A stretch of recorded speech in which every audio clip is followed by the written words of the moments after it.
எத்தனையோ கோடி ஜென்மாவிலே புண்ணியம் செய்தால்தான் வாய் முருகான்னு சொல்ல வருமா. முருகான்னு சொல்றதுக்கு இந்த துவாபர யுகம் முடிந்து ஏறக்குறைய 5000 ஆண்டுகளுக்கு முன்னாடி துவாபர யுகம் முடிந்து கலியுகம் பிறக்க போகுது.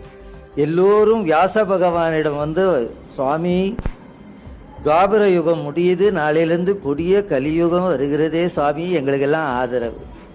வியாச பகவான் சொன்னார், ஏன்பா கவலைப்படுறீங்க, கலியினுடைய அத்தனை கஷ்டங்களையும் போக்குவான் முருகன். கந்தஸ்ய கீர்த்தியும் அதுலாம் கலி கல்மிஷ நாசினான். கலியினுடைய அத்தனை கல்மிஷங்களையும் முருகனுடைய புகழ் மாற்றும்னர். அந்த முருகனுடைய புகழ்தான் திருப்புகழ். திருப்புகழ்கிற அந்த பேரு அருணகிரியார் வைக்கல. எங்க பெரியப்பா பழைய நூல் எழுதியிருக்கார், வாரியார் அறிவுரை அமுது.